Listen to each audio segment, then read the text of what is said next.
Japanese medieval history. There was war and conflict. And at the center of the conflict was the daimyo, the local warlord. It was he who chose the fights, and he who led armies of men who drenched Japan in centuries of blood. Japan was ruled by an emperor, and the warlord served the royal court. That is until one day in the year 1192, when the nation paused and set off in a new direction.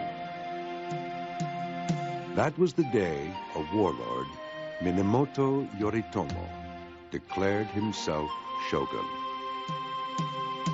While all Japan bowed their heads to the emperor, it was the shogun whose will ruled.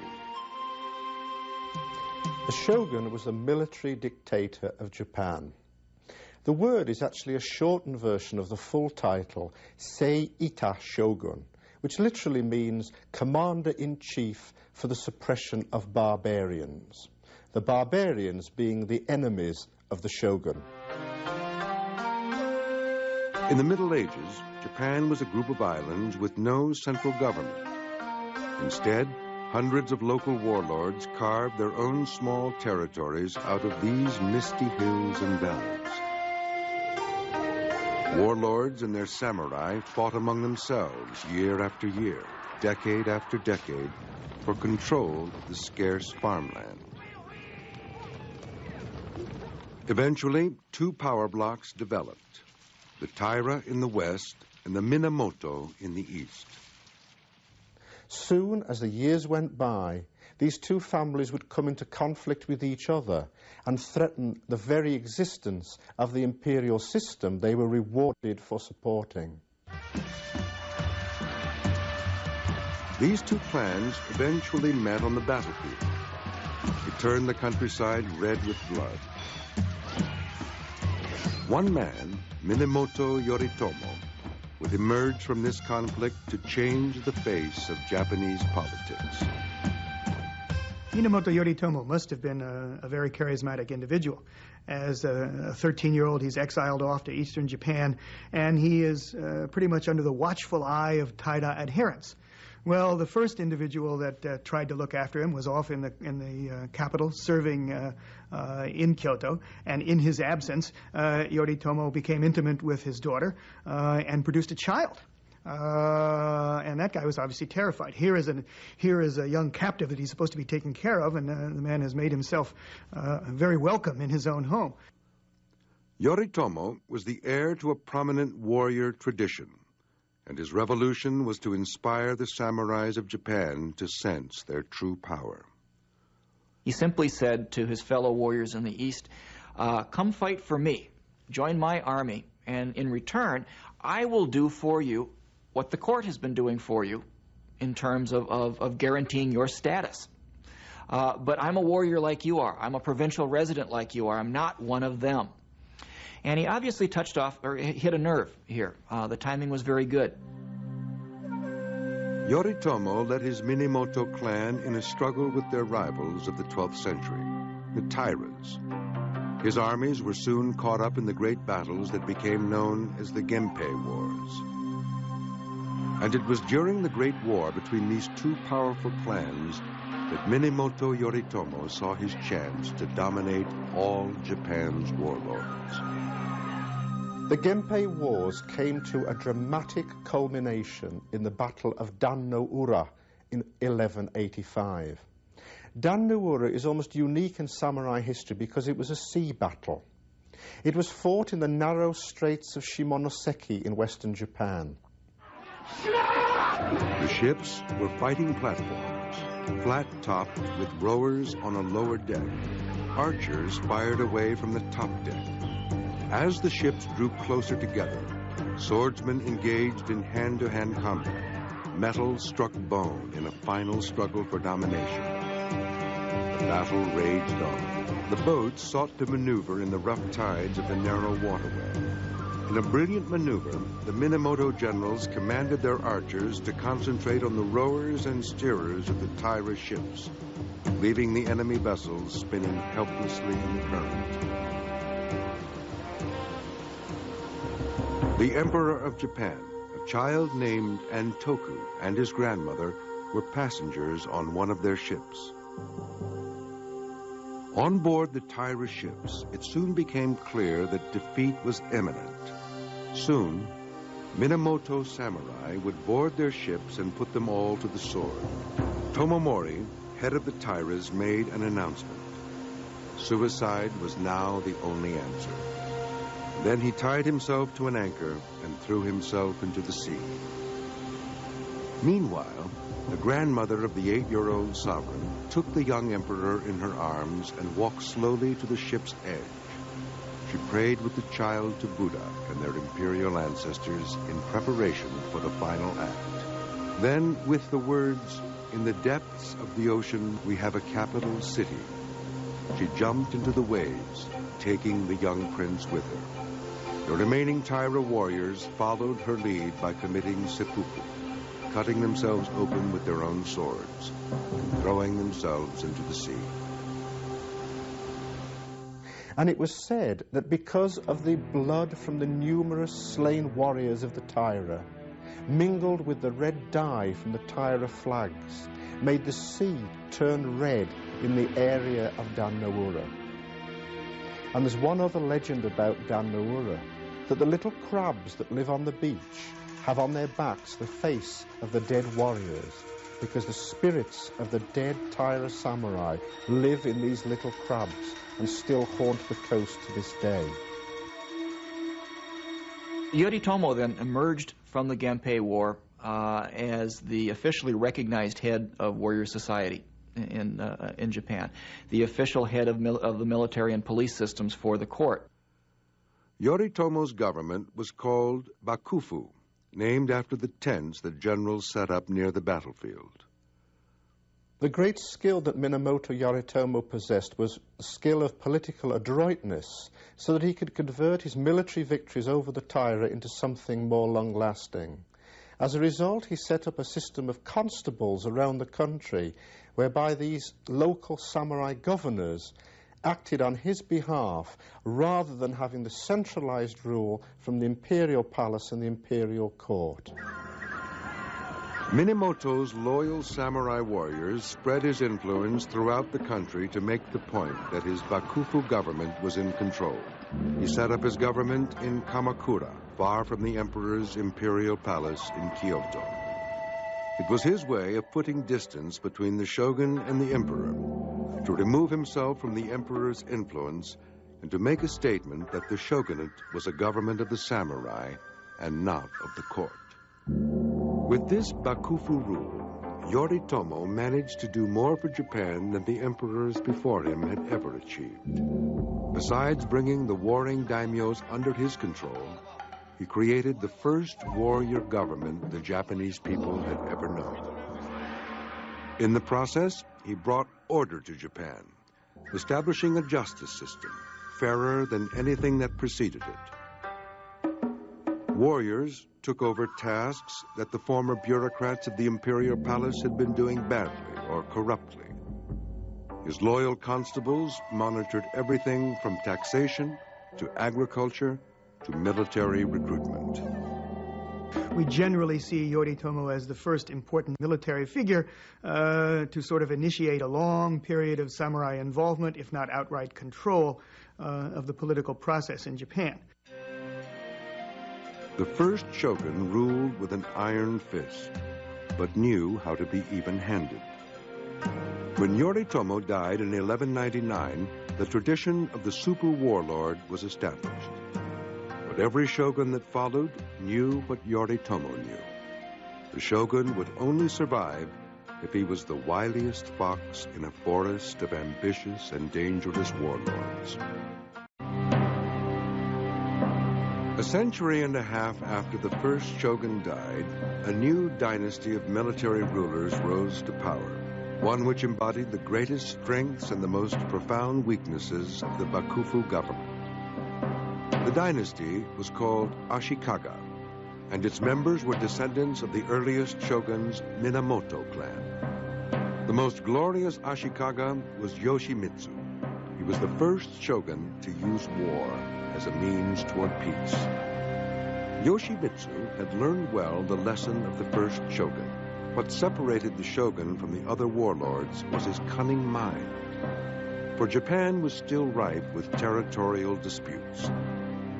To put an end to these rivalries, indeed to survive, would take a master diplomat.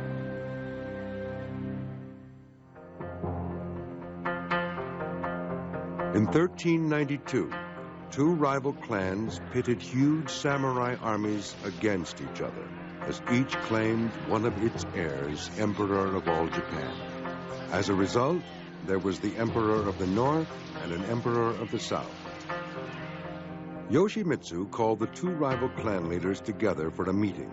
Through negotiations that were full of ceremony and courtly manners, he played on their sense of pride and honor. Perhaps he suggested they could work out an arrangement in which each party got his wish. Both clans could have an emperor. Yoshimitsu brought the wars to an end, not so much by a military victory, but by negotiation, whereby the succession between the two lines would alternate. That satisfied the competing warlords and brought peace to Japan.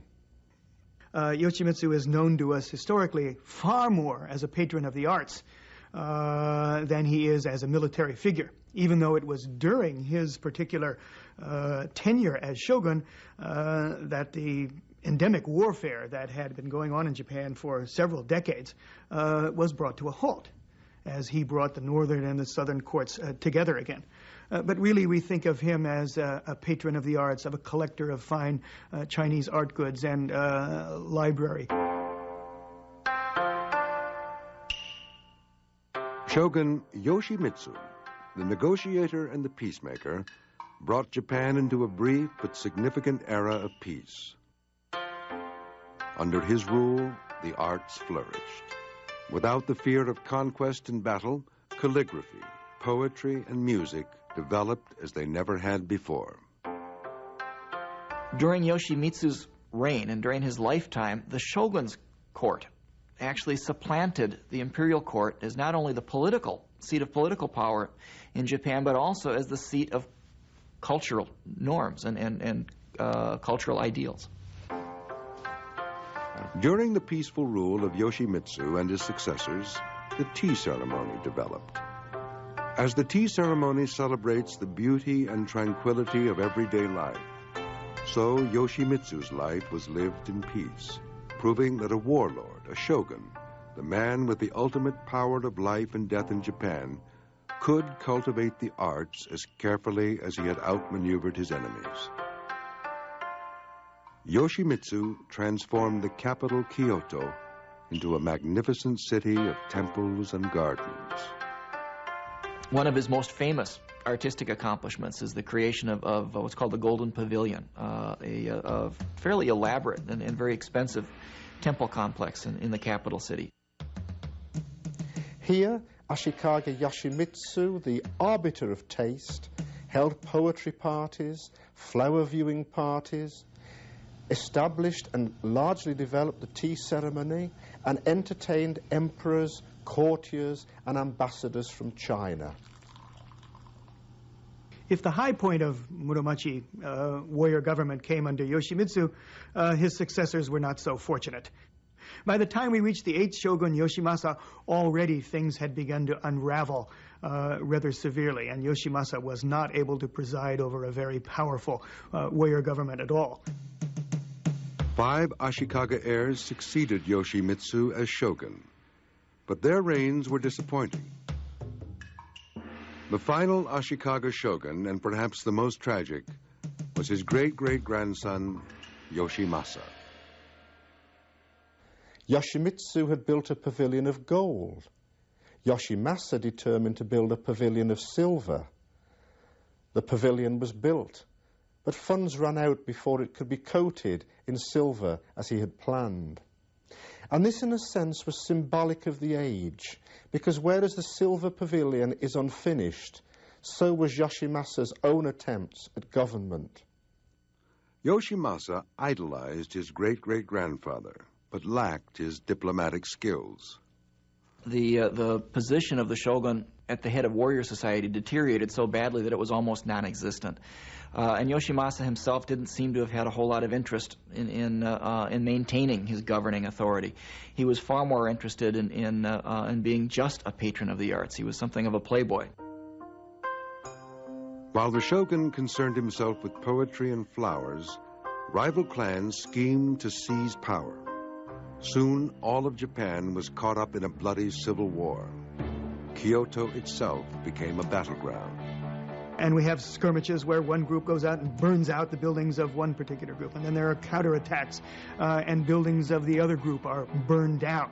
And again, the commoners' lives, the people who lived in the city of Kyoto, were affected in ways that they had never been in previous battles. The citizens of Kyoto began to evacuate the city. Invading armies confiscated their empty houses. Barricades appeared in the streets. Opposing samurai warriors dug trenches facing each other along the city's grand avenues. And within a short space of time, this beautiful city, which consisted of buildings built largely of wood, was reduced to blackened ashes. While Yoshimasa devoted his energies to a courtly life of tea ceremonies, flower viewing parties, and poetry readings, outside the palace walls, the ravages of the Onin War spread destruction throughout Japan. In fact, the war really never ended. Instead, it sort of petered out in the capital and drifted off into the provinces. And warriors established themselves as more or less autonomous provincial barons and fight one another on a fairly constant basis. It was time for a true warrior to help steer the nation back on the road to peace. Soon, one did. A man from humble beginnings who would inaugurate the greatest era of the long rule of the shoguns. By the 16th century, clans, bandits, and fanatic religious cults fought one another in struggles so relentless that the period became known as the Age of the Country at War.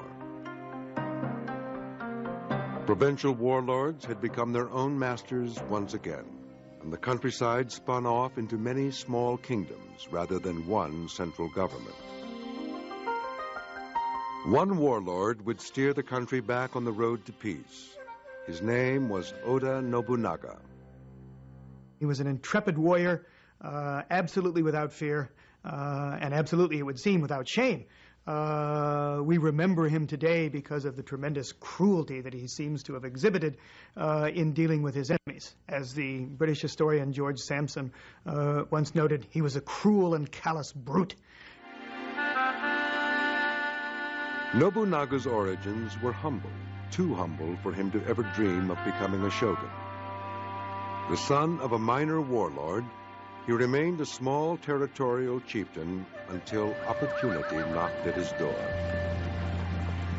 He controlled a comparatively small area of land, but it was very strategically situated because to the east of the Oda territories was the territory of the much more powerful family of Imagawa. And in 1560, Imagawa Yoshimoto, the head of the clan, conceived a grandiose plan of marching on Kyoto and setting himself up as shogun. With a sizable force of 25,000, the defiant warlord began to march towards Kyoto. Following the etiquette of the day, Yoshimoto planned to notify the various warlords whose territories he would pass through. There was one neighbor, though, who wouldn't be worth this consideration. Now, it so happened that the first territory that Imagawa would have to pass through was Oda Nobunaga's own province. And he clearly regarded Nobunaga as a minor irritation to be brushed to one side. After all, his troops outnumbered the Oda troops by 12-1. Imagawa's samurai burned 3 of Nobunaga's frontier fortresses with little real resistance. So confident was Imagawa Yoshimoto of ultimate victory that he rested his troops in a little gorge and held one of the traditional head-viewing ceremonies. By the time Yoshimoto had settled his troops down for a rest, Nobunaga was already mobilizing his men for an attack. During a heavy thunderstorm, Nobunaga's samurai overran the camp. The intruders reached for their weapons, and the killing began.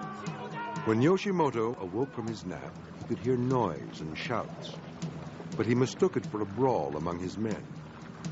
Just as he emerged from his tent to stop the fighting, he saw a Nobunaga samurai racing towards him. It was the last thing he ever saw.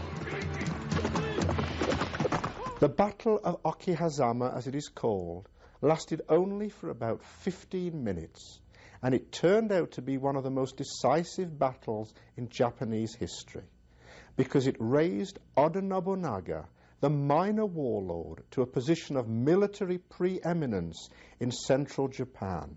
It was his springboard to move towards a goal of unification.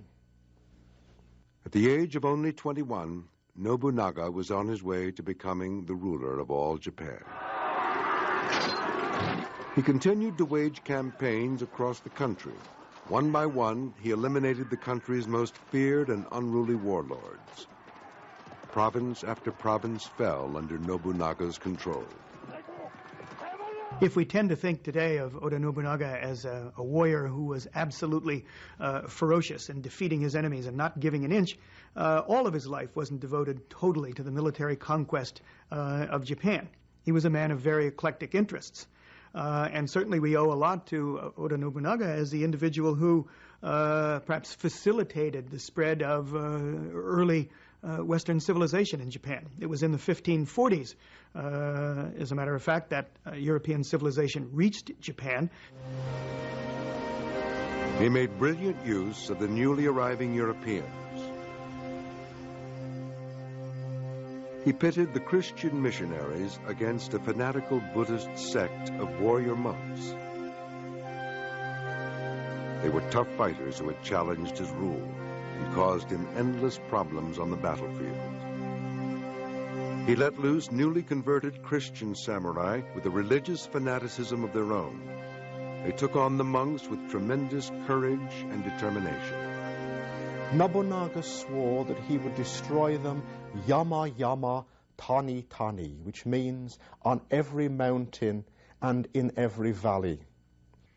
He destroyed them without a moment's thought. Thousands of people met their death.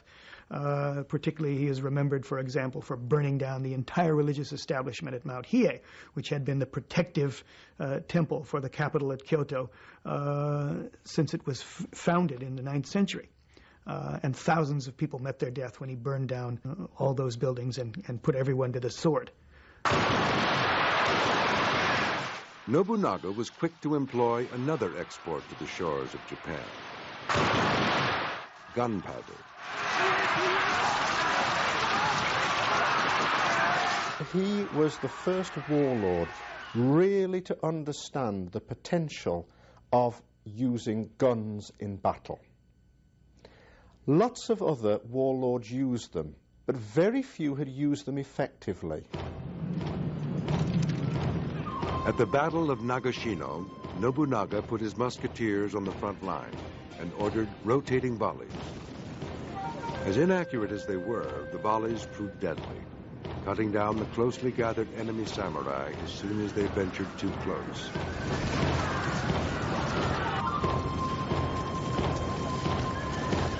The soldiers would then charge and finish off the enemy.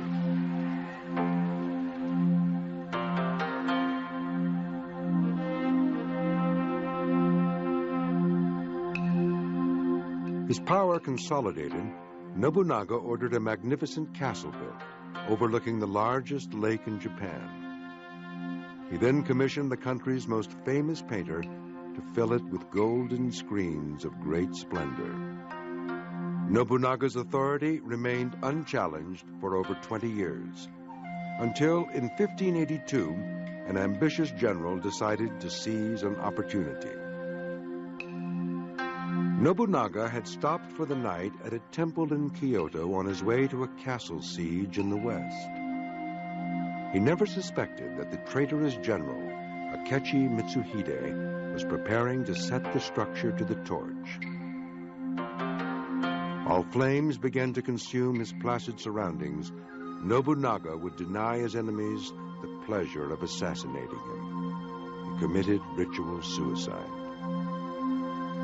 The man who killed him, Akechi Mitsuhide, has acquired the title into history of the 13-day shogun, because 13 days is all that he lasted.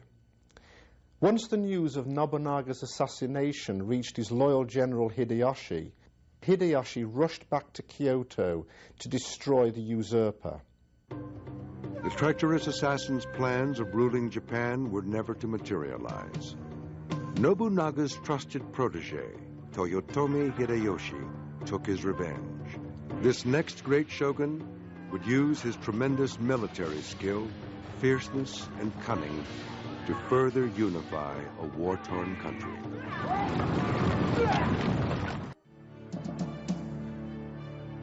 Toyotomi Hideyoshi avenged the death of his master, Oda Nobunaga. He had the murderer's head put on public display. A crude form of press release, clearly a warning that Hideyoshi was taking over where Nobunaga had left off. But Hideyoshi found a Japan still torn apart by restless warlords. He quickly set out to further the cause of reunification. Toyotomi Hideyoshi was Japan's most dramatic rags-to-riches story. He began life as a peasant, as a foot soldier in Nobunaga's army.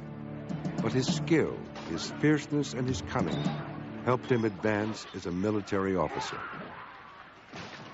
He's an individual that showed incredible ability to fight and to organize troops, to communicate well with other troops who were placed under him, and he rose rather rapidly within the command of Oda Nobunaga. Hideyoshi had risen from the peasant class to become a commander of samurai. Eventually, he became the ruler of all Japan. He was a fearsome sight, a warrior who led his men into battle. Some people said he had the face of a wizened monkey, but that on the field of battle he was a veritable war god. And like the other two great unifiers of Japan, Hideyoshi led from the front. Hideyoshi was as crafty as he was ruthless, and he soon implemented a plan to rid the islands of undesirable weaponry and any challenges to his authority. In 1587, he issued an edict that all non-samurai were to turn in their swords. The soldiers fanned out across Japan in what became known as the Great Sword Hunt. He decided that the peasantry, the population at large, did not need to be armed. As he said in his particular edict, it hindered the collection of taxes, as one could imagine it very well did. And so an enormous amount of arms was collected from the population at large so that Hideyoshi could feel more secure. This meant that there were fewer people out there who could perhaps rise up and smite him down. He knew that his enemies would be outraged, so his sword collectors simply explained that the weapons were to be melted down and transformed into a huge statue of Buddha. It would benefit it by bringing about peace, and also it would be honored in the next life, because these weapons of war would have been melted down and turned not quite from swords into plowshares, but from swords into an image of their god. But even with the thousands of weapons smelted into the prodigious belly and smiling eyes of the great Buddha, Hideyoshi's work was not complete. One proud clan still refused to buckle under the shogun's rule. These were the mighty Hojo, who ruled the east of Japan from their fortress of Odawara. Toyotomi Hideyoshi laid siege to Odawara Castle with an army of nearly 250,000 men. The Hojo were hopelessly outnumbered, but tried to resist. Hideyoshi deployed his army on all sides of the fortress. Sizing up his enemy's defenses, he decided the best course was to starve the Hojo out. In a letter to his mother, written in 1590, Hideyoshi described his strategy and the importance of this battle. Please do not worry about me. Now that I have had Odawara tightly besieged, I control 80% of what goes on in the provinces. Since Odawara is the key to the entire nation, I have to starve them out, so it will take time. The siege wore on. Hideyoshi was patient. The samurai grew vegetables and played games while the shogun waited. Eventually, the Hojo realized they could hold out no longer, and a deal was done. A couple of suicides here, a resignation there. Toyotomi Hideyoshi, the supreme shogun, had unified Japan in a way not known for centuries. The last obstacle to reunification had fallen. For the first time since the rule of Yoshimitsu in the 1300s, Japan bowed to the will of one man, Shogun Hideyoshi. One of the first things Hideyoshi begins to do when he finds himself finally having achieved power is to shut the door behind him and make sure that no one else can ever again do what he just did. Hideyoshi, the peasant who became shogun, decided that all samurai must now come from samurai families. No one could do what he had, rise from a lowly birth to the pinnacle of power. He begins the idea of social separation of class, trying to define what is a samurai, what is a peasant, what is a merchant, and who should live where. So we see a kind of structuring of class society that had not existed for a long period in Japanese history. There had been a great deal of chaos, and people moved up and down the social order fairly easily. But after Hideyoshi, it became increasingly impossible to do that. Hideyoshi now turned his attention abroad. In 1592, he launched an invasion of Korea with a force of over 100,000 men. They made rapid progress, fighting their way up through the Korean peninsula to Seoul and beyond. However, sickness, the winter frost, together with constant guerrilla attacks, gradually undermined the Japanese military position. Hideyoshi's regime was weakened as a result of the failed Korean expedition. Hideyoshi, who had fought his way into the samurai class and made it rule supreme, now faced the same problems as his predecessor, Oda Nobunaga. If Oda Nobunaga was not able to pass on his control of Japan to his descendants, neither was Toyotomi Hideyoshi to be successful in founding a lasting power structure in Japan. Certainly he wasn't the first one to have this problem in Japan, but of course it all boiled down to having an appropriate heir which he could pass his position on to. As Hideyoshi lay dying in 1598, he announced that his infant son, Hideyori, would succeed him.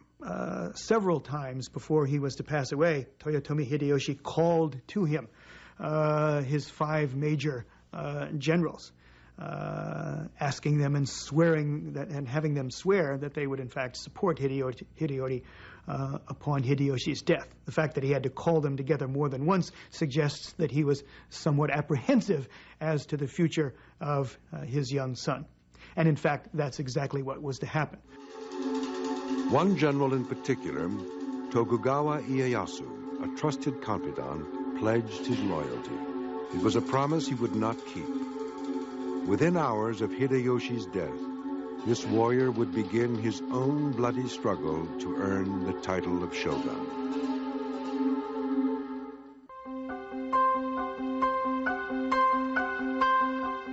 Tokugawa Ieyasu's rule was born in betrayal and anointed in blood. He had sworn at the deathbed of Shogun Hideyoshi, his mentor, that he would support his son as shogun. Now, the third of the great unifiers of Japan claimed the title of shogun for himself. There's a story about how Ieyasu, Hideyoshi, and Nobunaga were supposedly sitting out on a veranda one night watching a nightingale sitting on in a tree nearby, and they began discussing how it is that they would get this nightingale to sing. Nobunaga says, "Oh, well, that's simple. If it doesn't sing, I'd kill it." Hideyoshi says, No, wrong approach.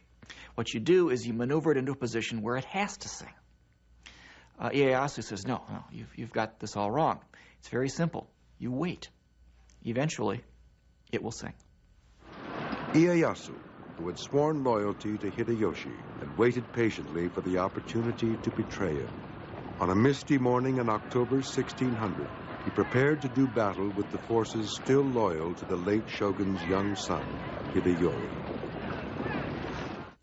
They met in battle in 1600 at a little place called Sekigahara. Sekigahara was one of the most decisive battles in Japanese history. The morning of the battle was so foggy that the opposing armies literally bumped into one another. Slowly, they assumed positions on opposite sides of the valley and waited for the clouds to lift. The sun finally burned through, and the battle began. Ieyasu ordered a blast of firearms that sent his enemies tumbling down the far hill. He followed up with a full-scale attack. The musket units abandoned their guns and resorted to more traditional fighting techniques, face-to-face, one-on-one. The Tokugawa triumphed. They destroyed their enemies utterly. At the conclusion of the Battle of Sekigahara, Tokugawa Ieyasu held the traditional head-viewing ceremony.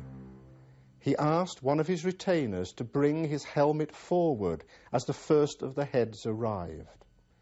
He placed the helmet on his head and tied the cord securely under his chin, uttering the words, "After a battle, tie the cords of your helmet," a phrase which has become a Japanese proverb, indicating that you can't be sure of victory until everything is complete. Ieyasu had to move quickly to consolidate his position if he was to secure the title of shogun. He announced that the lands across Japan would be redistributed. To his friends, Ieyasu rewarded more lands, usually strategically located. His enemies had to settle for pieces of property far removed from Ieyasu's home territory. Ieyasu was on the verge of completing the job of unification begun in earnest by his two predecessors. He quickly schemed to make sure that the emperor could not amass enough power and become a future threat.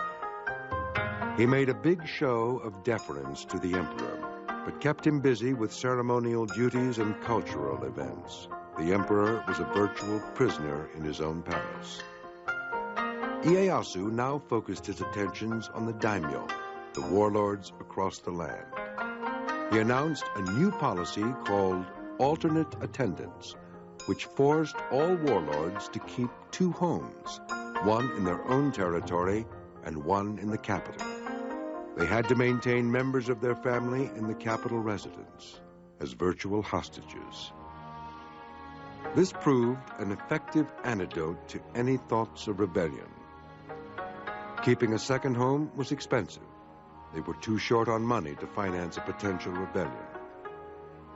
On top of all this, they also had to pay rent to the shogun for the privilege of keeping homes in his capital. Japan, a land of constant war, stood ready to enter a new golden age of peace and cultural renaissance. But one crucial battle was left to fight. Hideyori, the previous shogun's son, remained alive. He posed a threat as the only living contender for the title of shogun. Hideyori would have to die before Ieyasu could truly rule. In 1614, Toyotomi Hideyori shut himself up in his late father's castle of Osaka. One of the strongest castles in Japan, was filled with all the people who had suffered at the hands of the Tokugawa triumph. Ronin, the men were called, samurai who had lost their master, numbers of disaffected Christian samurai who had suffered persecution, and anyone else who opposed the Tokugawa's rise to power. Eventually, of course, matters have to come to a head, and Ieyasu realized that. And so in 1614, he used a fairly flimsy excuse to pick a fight with Hideyori, and the result was the two campaigns at Hideyori's castle, Osaka, castle. Hideyori's fortress walls were protected by guns, cannon, and other firearms. His forces were considerable. He would not yield easily. Ieyasu's army numbered almost 250,000 men and were equipped with 300 guns aimed at the fortress walls. His greatest weapon, however, was his own cunning mind. First, he sent a representative to engage in phony peace talks with Hideyori's anxious mother. She was seduced by the offer of a quick and bloodless reconciliation and pressed her son to negotiate. He agreed to Ieyasu's terms. The peace negotiations reached a satisfactory conclusion, satisfactory to the Tokugawa, which was that Hideyori would continue to live in Osaka but pose no threat to the Tokugawa. Ieyasu made a show of disbanding his army. Immediately after signing the peace treaty, Ieyasu's engineers began filling in the moat of Osaka Castle. Toyotomi Hideyori, naturally enough, protested at this, but it was pointed out to him that now that peace had come to Japan, who needed moats or walls? But once again, betrayal was in the wind. In May of 1615, Ieyasu returned with a large army. Broken promises aside, the opposing armies now fought in earnest. Hideyori's men put up stiff resistance, but despite their best efforts, the defenders were doomed. In the final hours of the month-long battle, the 73-year-old shogun led his troops through the ramparts of Osaka Castle, now engulfed in flames. Hideyori knew his cause was doomed. In true samurai fashion, he retreated with his mother to a quiet corner far from the combat and committed seppuku. This battle would be remembered as the last conflict ever fought between opposing samurai armies. The very interesting thing about Tokugawa Ieyasu is that his very success in bringing peace to Japan and stability to Japan and to restoring a sense of unification was to transform radically the nature of the samurai class out of which he came.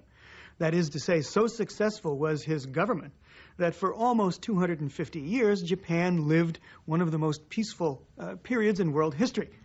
There just were not major outbreaks of violence.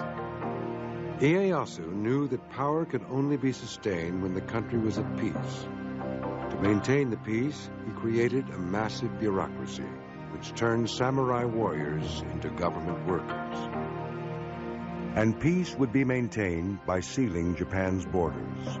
Ieyasu expelled the Christian missionaries and kept Japan a closed fortress until Commodore Perry, with his armed ships, appeared in Tokyo Harbor in 1853.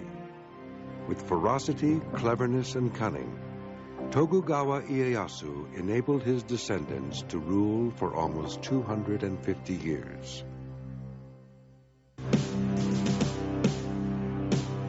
Japan was conceived in war, and for many long centuries lay shrouded in the smoke of death and devastation. And so it was that a warrior would return the nation to peace. And that warrior was the absolute dictator they called Shogun.